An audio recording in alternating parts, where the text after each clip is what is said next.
All right.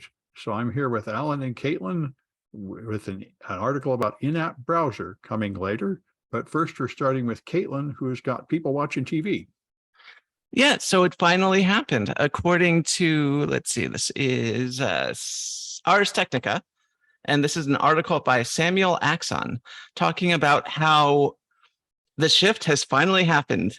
More people are watching streaming TV than cable TV. So that means people are watching things like Netflix, Hulu, Prime Video, HBO Max, Disney Plus, and other streaming services more so than cable. So cable comprised 34.4%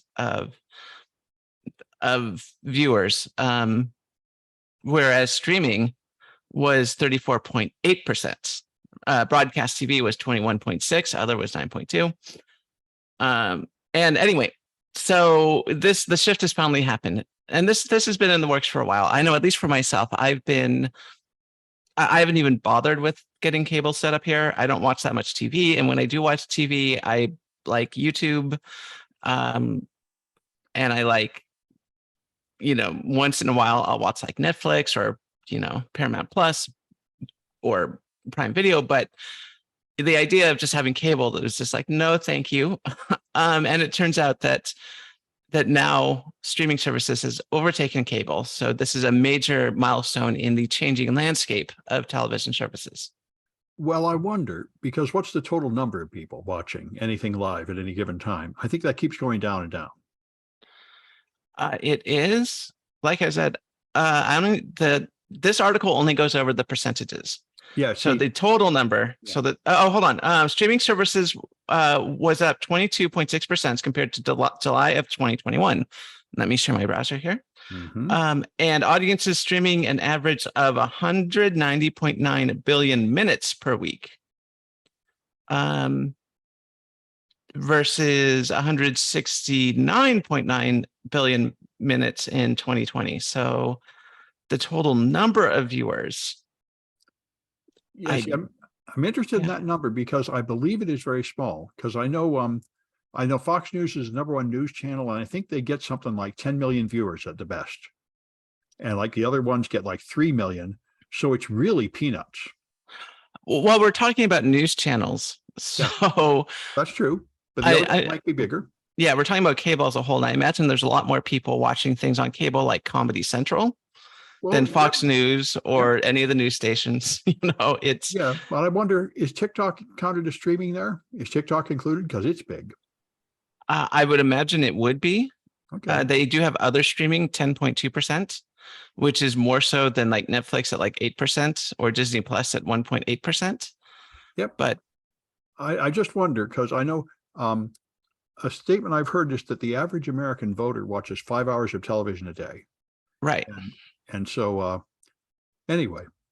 Well, keep in mind that cable and broadcast together compromise over 50%. So cable is 34.4% of viewage and broadcast is 21.6. The issue now is that streaming has overtaken cable. Okay. Which is the shift that we're looking for, which is what we've been seeing, is that instead of people buying cable services, people are buying streaming services. Okay. It just reminds me of an article 15 years ago when the Linux people said Linux is #2 because Windows was dominating and Apple had fallen down to like 1.2% and Linux was 1.3%. So anyway. No. No, we're talking large numbers here. Like I said, the cable, like I said, the number of people watching cable, total day, persons 2+ over the course of the day, cable was 34.4%, streaming was 34.8%.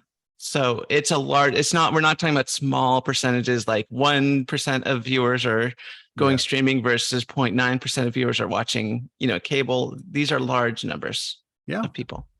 That makes sense. All right. And Alan's got Estonia. Yes, Estonia has started taking down some Soviet-era monuments, which has offended Russia greatly, and a hacker group called KillNet, which has launched a series of attacks on really a very wide range of Estonian cyber infrastructure. including e-Estonia, which from the best I can understand is Estonia's suite of government services that are available for citizens. And it's actually quite important to Estonian citizens.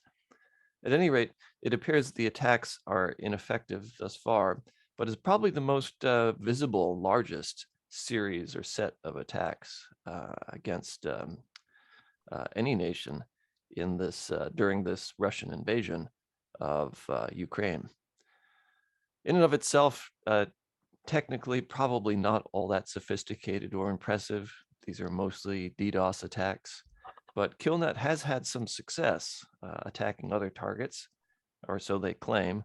And the fact that Estonia's infrastructure, cyber infrastructure, seems to have held up so far is a pretty good sign. It's really reflects well on Estonia, because back in 2007, of course, Estonia suffered one of the biggest cyber attacks of all time, which interestingly enough was also launched by Russia after Estonia removed some Soviet era monuments. So this is kind of a recurring theme, but of course the invasion of Ukraine by Russia has supercharged the situation. Yeah, I know Estonian voting is all online. And after that 2007 attack, they claimed they were the most secure country in the world because they were constantly under attack by Russia. And they claimed they secured their stuff mostly by educating their users to be careful. Yes, and maybe it's working, interestingly enough. Yeah, yeah. All right. And so there's an article that came out, which is kind of strange. If you have an old 5400 RPM hard drive, it's a mechanical drive, and Janet Jackson has a music video, which if you play it will vibrate at the right frequency to break the hard drive. And people didn't believe this, and they verified it to some extent. But one thing that's surprising is, of course, this applies only to really old technology, because almost nobody's using a 5400 RPM rotating hard drive anymore. And yet they gave it a CVE for this year. So I guess the report came in and convinced the board that handles CVEs to give it one. And that kind of points out something, a weakness of the Common Vulnerability Exposure System. It's just sort of a committee, and they assign these vulnerabilities sort of willy-nilly.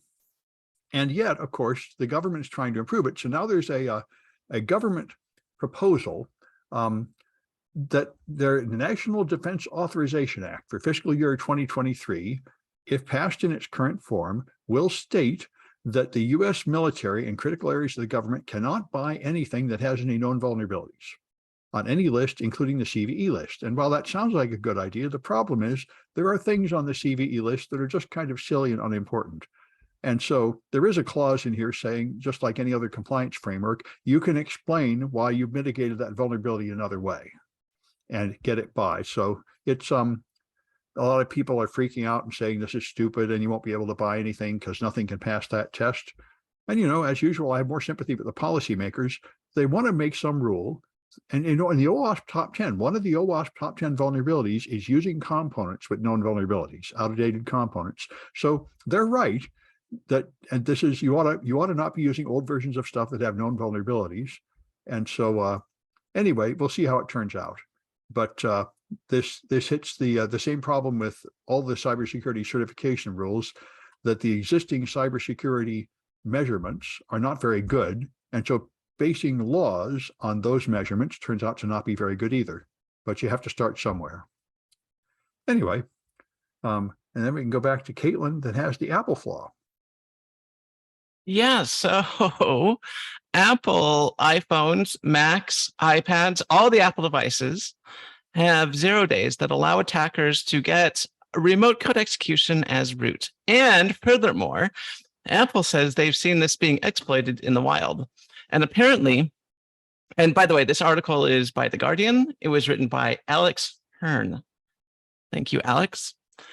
So apparently there's some bugs in both WebKit and the kernel, the kernel that Mac uses, which is Darwin. So there's sort of a two-edged sword going on here that allows attackers to gain access. And like I said, what's really scary is that this 0-day has been seen in the wild.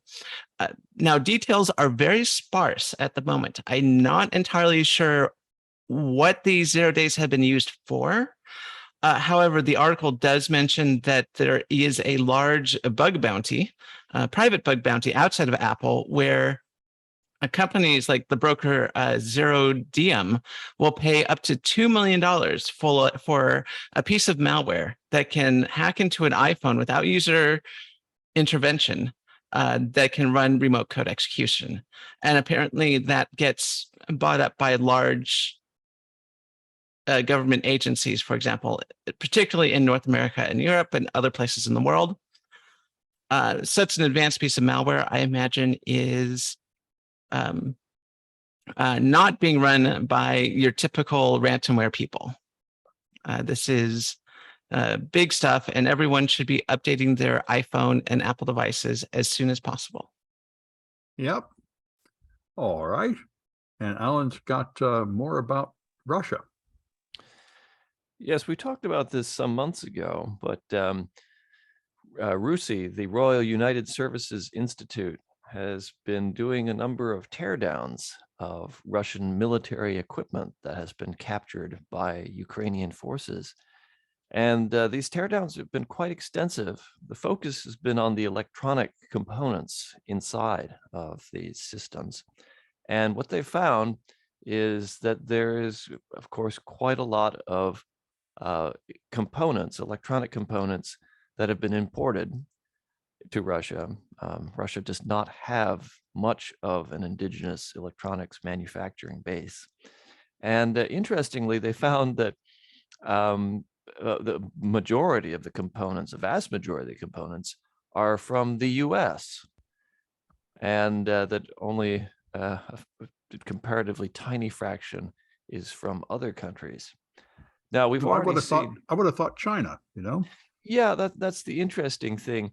Now, the actual site of manufacture of these components might be China, but the technology was developed by companies such as Texas Instruments. In fact, Texas Instruments is the leading provider of these components. And a lot of these components are not explicitly military in nature. We're talking about things like digital signal processors, which of course have applications in perfectly legitimate civilian devices too. And yet a DSP is components very important for, say, electronic warfare or navigation that's used by drones or Russian military equipment. So in some ways, it's not at all surprising that these Russian systems use American developed technology. But it also underscores how dependent Russia is on US technology, because again, Russia doesn't have that strong indigenous electronics industry. But it also underscores how complicit, if you will, American companies are in Russia's war machine, and indeed in other arms and manufacturing around the world. Now, when we're talking about complete weapons and explicitly weapons systems, the US has not been selling those to Russia. However, some countries such as Germany and France have in fact sold hundreds of millions of dollars worth of these systems after Russia first invaded Ukraine in 2014.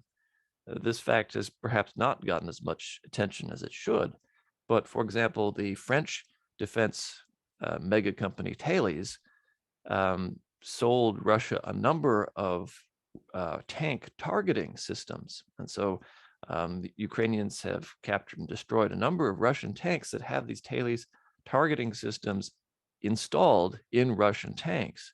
And these were all sold to Russia after 2014. So, you know, it really calls into question the motivations and the policies of various European countries in particular, and what really are their motives during this period as Russia it continues to try to conquer all of Ukraine And some of these countries, France in particular, seem to be very sympathetic to some aspects of Russia's claims. Macron in particular seems to be on surprisingly good terms with Putin. So this is an area of very interesting research. I mean, of course, governments have been doing teardowns of opposing militaries' equipment for eons, but this is one of the more sophisticated teardown programs being done by a perhaps governmentally aligned, but still non-governmental organization, and doing a very good job, very, very complete information that's looking at this web of commerce and defense industrial production. All right, good. And Sysmon, the Microsoft sysinternals tool, it has been used up until now just to monitor Windows systems and create events in event logs so you can monitor, but now they've added the ability to block the creation of EXEs, which is quite useful to prevent a wide variety of attacks. For example, you can just prevent Microsoft Office documents from creating executables, which blocks one path for ransomware and other attacks. So that's nice. The Sysmon tool has moved from just being a detection system to being a protection system. So that's a good thing. And Caitlin has got the James Webb running JavaScript, which is hard to believe. Oh, no. So it's very funny to see, what essentially is my job, to look at space hardware and laugh in the news.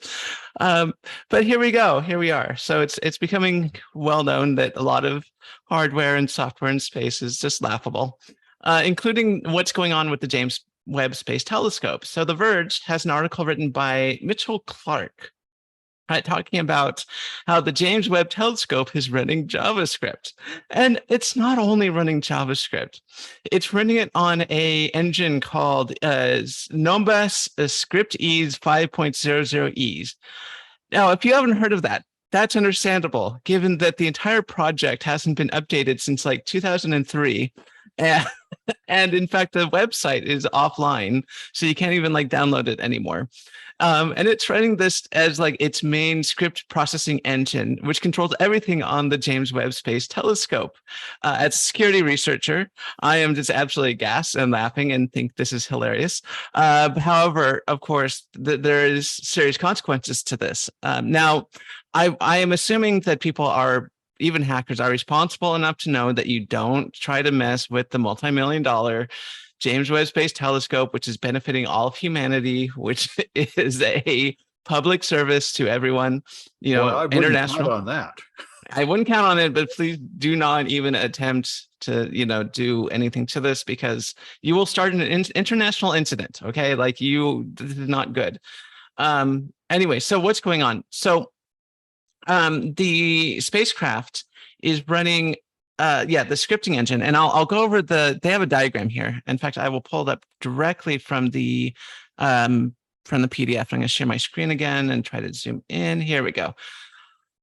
So the scripts come in from the ground station, and they get sent to the script processor. And the reason why they use JavaScript is because they wanted to use sort of event-driven processing for the James Webb Space Telescope, and JavaScript is actually designed around event-driven programming. And that goes to the instrument applications, which gets sent over a virtual interface to various buses over the compact PCI. And so you have things like everything on the 1553 bus to the SpaceWire bus is all basically controlled by this, by these JavaScripts that are sent up from the ground station.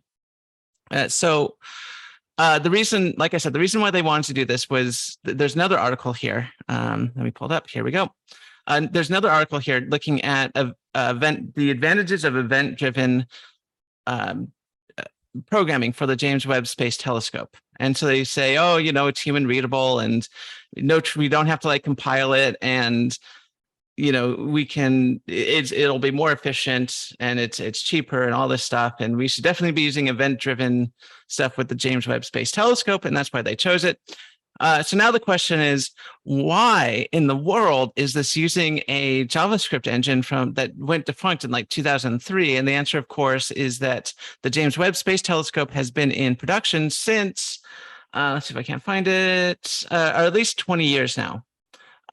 So it's not, a lot of the stuff was planned 20 years ago, essentially. And so the James Webb Space Telescope is a amalgamation of everything from like the early 2000s up until now. And changing things mid-production is, of course, costly, expensive, etc.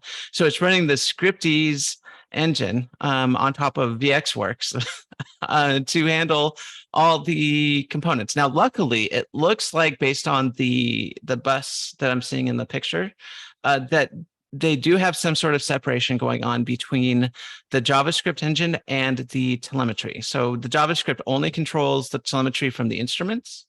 You cannot send JavaScript up to the James Webb Telescope to force it out of its orbit, which, good job.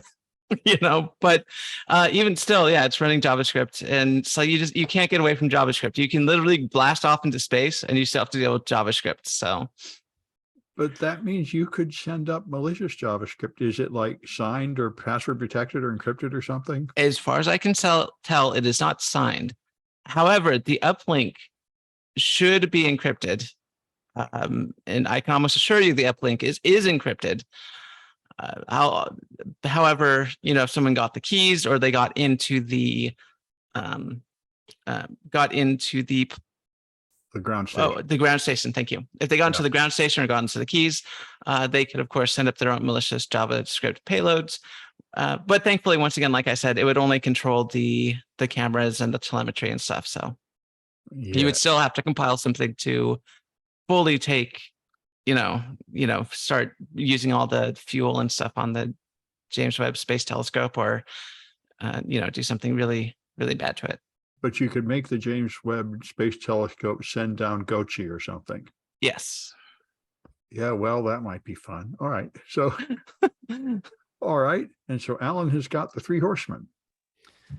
Yes, which is a very colorfully titled economics paper. Full title: The 3 Horsemen of Riches, Plague, War, and Urbanization in Early Modern Europe, which is perhaps not our bailiwick here on this podcast, but I couldn't help but include it today because it's a really, really interesting theory that's advanced in this paper, namely that there's a kind of a historical quirk that happened in Europe at a time when there were certainly other advanced civilizations around the world. Europe was the one that actually grew and advanced technologically far faster than, say, China, or versus the Roman Empire a millennia before. So why was that? What happened and what drove that, which was really transformative for the course of human history? And what these authors suggest in this paper is that well, it was because life in Europe was so miserable and terrible. Specifically, that there was a lot of death, and that the plagues that swept through Europe was actually a good thing for the economic development and all that flowed from that. What was happening in Europe at the time during the Middle Ages into the up through the Renaissance and beyond was that life was not very fun, and a lot of people were moving out of the countryside into cities, and these cities themselves were not growing very much in their geographic footprint. So they were staying more or less physically the same size, but there were more people getting packed into them, which of course made them even less healthy than they already were, more prone to more plagues, and also prone to more civil strife and conflict, wars. And so this particular combination of factors actually, quote unquote, helped the economies of Europe escape certain forces in economics, the so-called iron law of wages, in which wage for labor will gravitate towards the lowest possible amount that's necessary for sustaining basic life and necessities. And that these factors really helped break that iron law. And so it was a good thing that we had plagues and wars. Make of this what you will, but apparently in economic circles, this is kind of an out there theory. And for very much lay people like me, it's kind of an entertaining thought. Well, I can think of a bunch of applications right away. Like a famous philosopher once said, always look on the bright side of death. And it also points out that we, as teachers, if we want our students to excel, we should make them miserable, make their life terrible. I can just think of many applications of this valuable research. Anyway, and then I got the last one here is iOS privacy. I thought this was very interesting because this is something I complained about years ago. And we were talking about just a few weeks ago on this podcast. Why do you have so many apps on your phone? And every app has its own browser, which is a security risk in addition to ridiculously inefficient. And now this guy has shown that if you open a web page in an app like the TikTok app, it opens the external web page in a browser inside TikTok, and it injects JavaScript into that, which can monitor your keystrokes. And they can all do that. And he's added a tool you can add to your phone to see what extra script is being added to pages you open inside apps. And he points out there is a better way to do it. You ought to be using the Safari on iOS to open the app. There's even a way to make it, I think, open in the window, but still be Safari. But people just don't use it, which is true of all the apps I analyzed. And I remember the West Point was doing this, and it was leaking out your Facebook and Google credentials if you opened those inside the app. And so were many of the military academies in America, and a whole line of school apps had that flaw. Anyway, it's interesting. Now there's a tool to help you see this, but it's just fundamentally stupid that you only need one browser on your phone, and yet every app has another copy of the browser, which is often out of date or unpatched or insecurely implemented. It really doesn't make any sense that we have so many apps on our phones. Anyway, I think that's it for this one. It's Friday, and we'll be back on Tuesday.